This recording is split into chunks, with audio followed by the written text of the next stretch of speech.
What's up, guys? Scar here from theScore eSports here with Lourlo after a really close 1-2. Surprising upset win from Apex.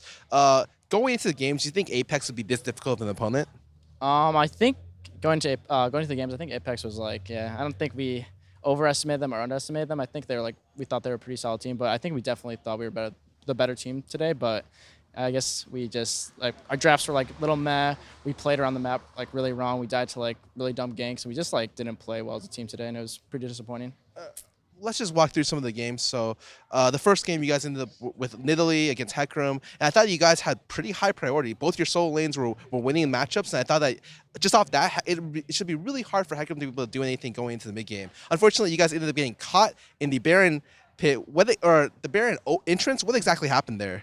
Yeah, so when we play versus like Hecarim and Shen comps, we have to make sure that our backline stays safe. And a lot of the times, like Fabi and even our mid laner got caught a lot of times. It was, I don't know, we just like played better on objectives that game. We didn't, like we played with priority early on, but then it just like, as mid game came around, we just got caught out a lot and it just led into dumb deaths and they just snowballed the game off that. What's the difference between the first game and the last game and game two then? With the games where you actually ended up getting ahead? Yeah, so the second game, I was like as fed as I was the first game. It's just we didn't get. Oh yeah, I remember from the first game now that we didn't call Cassio missing and actually got like 4 for 0 at blue buff. That was like probably the biggest thing because we were like really late on missing calls and also just like not playing around the right side of the map. And then the second game we had like the same priority from me and we actually transitioned it well that time and that's why we won that game because if we didn't get caught in the first game like the same way, we would have like won the game exactly how we did the second game.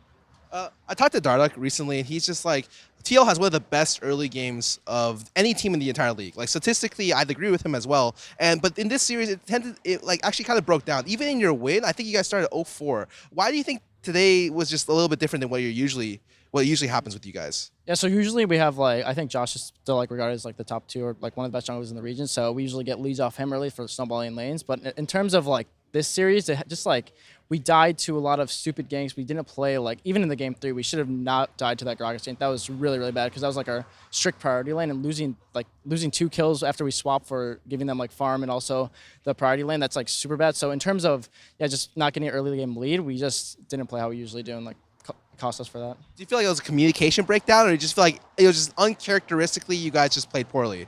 I think there was a lot of comm errors today. I think in terms of mid lane, we didn't call out as much as we could have, but in terms of like myself as well, I probably could have stepped up in communications more, and I blame myself for obviously a lot of these losses. But in terms of how we played as a team, I think we just like we need to be way more wary about early ganks, especially game 3 that like cost us that game. I think. How does it feel being right now? Originally in the Challenger scene, you were known as a Gnar only player, Rumble only player, and the meta switched all the way from then to like the same thing now. Is that really good for TL going into playoffs? Yeah, I love this meta. It's like it reminds me of when I actually played with you. So it's like the good old days, like playing Gnar Rumble. So it's pretty refreshing, I guess, to be able to play this style again. And I'm really comfortable in this champion, so I'm looking forward to it. I've always wanted to ask you. A lot of people are picking Gnar into Aurelia or a Gnar early, and they don't care about the Aurelia matchup. All the casters say, look, a really hard counter is Gnar. What's your opinion on it as both a Gnar and an Aurelia player? Yeah, so in terms of the Gnar Aurelia matchup, the Aurelia plays really well. It's a favorable matchup. I would say it's like 60-40, 55-45. But in terms of how the Gnar can play, he can play to just farm out the lane, and then once he gets Frozen Mallet and maybe 2 items, he actually starts winning the split push pressure. So if he doesn't get behind early and plays around his ganks and doesn't get dove early, the matchup's actually pretty like even in that sense. It's mostly a skill matchup. Would that mean that you would consider it to be? Would you want to be the Gnar in that matchup then? No, I would still go for the Aurelia side because I think there's more outplay and easier like to play as the Aurelia side. But the Gnar, if he plays really well, he definitely can win that lane. I didn't know this though. What happens a lot of times especially in the mid game, is sometimes there's no real go button for you guys unless your jungler starts it off. So even when you're playing with Ashe or if you're playing with Jhin, usually Dardoch starts the fight for you guys. And if the fight's not perfectly started up, you guys don't really transition the team fight very well. Do you feel like that's a problem going into playoffs? Yeah, I think in terms of how our initiation works, it's definitely lacking because we also like how we want to play is like right now we have to like throw Josh on initiate because he's the most reliable engage, and like other engages like I guess Fabian Ashe or like Matt on Alistar or something, like they're not as consistent as him. And also I think myself playing with Gnar can be like a pretty consistent engage, but it's not like you don't want Gnar to be your only engage on teams because it's like it's not always reliable because you have to play around Mega, so you need something else to actually transition something into a team fight. But in terms of having Josh on an engage champion, it helps us a lot. Tomorrow you're going to be playing up against your I'm gonna say rivals because you guys are very, very close. C9 originally it was supposed to be a very, very hyped up match, but you guys were both in the battle for third. Unfortunately, your loss today means that you could be battling for fourth place. What's your prep look like going into that match?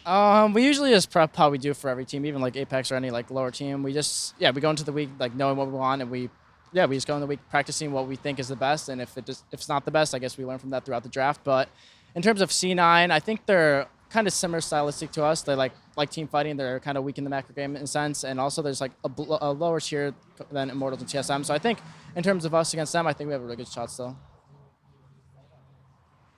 Lastly, do you have anything to say to your fans? Anything you want to say out there for that didn't expect the loss today? Just keep sticking with us. Hopefully we can get fourth for you guys, but maybe not. Hopefully we can just take a game off C9 and prove that we're strong going to playoffs. From the prospective fourth place North American team, is Lourlo. I'm Scarra from theScore eSports. You can find more content online on our mobile app. Thank you guys. Hope you guys have a nice day.